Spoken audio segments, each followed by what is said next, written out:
नमस्कार, मैं अनूप कुमार और आपका इस चैनल पर स्वागत है। साथियों, यूजी एडमिशन 2025 से रिलेटेड लास्ट सिचुएशन आ गया है। मैं आपकी बात करना चाहता हूं। हमने कुछ यूनिवर्सिटी का नाम लिखा है। आप ये मत सोचिए सेंट्रल साउथ बिहार तो बड़ा छोटा यूनिवर्सिटी, कोई बात नहीं, यहाँ भी बहुत सारे लोग एडमिशन लेते हैं। अच्छी यूनिवर्सिटी माना जाता है, इसको माना जा रहा है। तो बीएचयू का देखो तो लास्ट डेट इन्होंने अपने आप को घोषित कर दिया है। कब किया? उन्होंने कहा कि 30 तारीख को लास्ट डेट है। बीबीयू जो है, मुझे लगता है 20 या 25 सितंबर को ही ये बता दिया था। 20 या 25 सितंबर के बीच में ये बता दिया है कि एडमिशन का लास्ट डेट आ गया है और उन्होंने खत्म कर दिया एडमिशन प्रक्रिया। इनका जो है 26 सितंबर को ये इनका स्पोर्ट एडमिशन था, अब वो भी खत्म हो गया मान के चलिए। ड्यू ऑलरेडी बताएंगे, ठीक है। ड्यू तो पीजी वाले के लिए बता दिया है, 30 सितंबर ड्यू भी बता दिया। ड्यू बीएचयू को एक साथ आप मान सकते हैं। तो देखिए, जितने सारे टॉप यूनिवर्सिटीज हैं या कुछ और अदर यूनिवर्सिटीज हैं, उन लोगों ने भी लगभग अपना एडमिशन लास्ट डेट बता दिया है। साउथ बिहार ने नहीं बताया है, मे बी इसका कहीं और राउंड स्पोर्ट राउंड 2 हो सकता है या किसी अलग अलग यूनिवर्सिटीज का भी हो सकता है। वेबसाइट देखेंगे तो आपको पता चलेगा। और कुल मिला के बात यही है कि अब तक आपका एडमिशन नहीं हुआ है, तो अब आपको क्या करना चाहिए? अगले साल की एग्जाम का प्रिपरेशन करना शुरू कर देना चाहिए, या कोई और आप कोर्स कर सकते हैं तो उसके बारे में सोचना चाहिए। अगर आपका एडमिशन हो गया है तो कांग्रेचुलेशन, और नहीं हुआ है तो फिर क्या करेंगे? आपके पास विकल्प अब रहा नहीं है ना।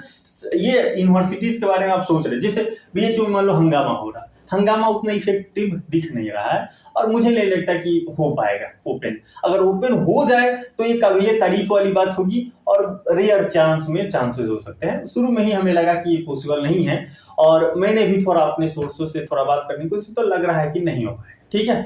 तो मैं यही कहूंगा कि अब बहुत पैनिक होने से कोई फायदा नहीं है। आप अपना प्लान जो भी है उसको एग्जीक्यूट कीजिए, ये जरूरी हो गया है। अगर आप ये सब कुछ सोच लिए कि नहीं हमको ड्यू में एडमिशन पाना है, बीएचयू से ही पढ़ना है, जेएनयू से ही पढ़ना है, अगर ऐसा सोच रहे हैं तो फिर आपको अगले साल की तैयारी करना चाहिए। और आपने तो एक साल पढ़ा है, एक समय दे दिया है, तो आपके पास एक्सपीरियंस है, तो आप अगर अच्छा करेंगे तो इस बार और बेहतर हो जाएगा और अच्छा अंक आ जाएगा। जीटी पे थोड़ा ध्यान दीजिए, ये जो भी आपका एलिजिबिलिटी है, जो भी आपके पेपर है, उसको अगर थोड़ा विशेष तरीके से पढ़ेंगे तो आपका काम हो जाएगा। कंटिन्यू ग्रुप से आप स्टडी मटेरियल भी अगर कुछ सब्जेक्ट में आप पा सकते हैं, आप कमेंट करना, जो भी आपका सब्जेक्ट होगा वो उसमें आपको मिलता है। हमने बहुत ज्यादा नहीं, जैसे हिस्ट्री, पॉलिटी, ज्योग्राफी, अगर ये सोशल साइंस वाला आपका है या जीटी है आपका, हिंदी है, तो मैं आपको हेल्प कर सकता हूँ। बाकी साइंस वाला कुछ भी होगा या अकाउंटेंट से रिलेटेड या कोई मान लो चाइनीज होगा, तो वो सब हम कैसे बता सकते हैं। तो ह्यूमैनिटी सब्जेक्ट है, लैंग्वेज हिंदी है, तो मैं आपको इसमें स्टडी मटेरियल प्रोवाइड कर सकता हूँ, ठीक है।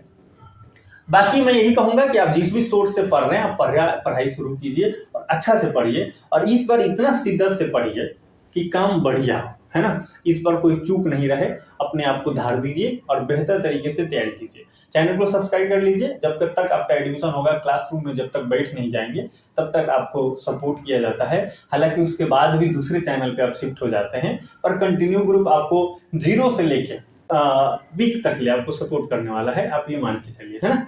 इस तरह से हम भी अपने आप को बनाने की कोशिश कर रहे हैं। आपसे मुलाकात होगी किसी इंटरेस्टिंग टॉपिक के साथ। कमेंट में लिख दीजिए, कोई भी इशू है तो मैं यथासंभव जवाब दे दूंगा। जय हिंद, जय भारत।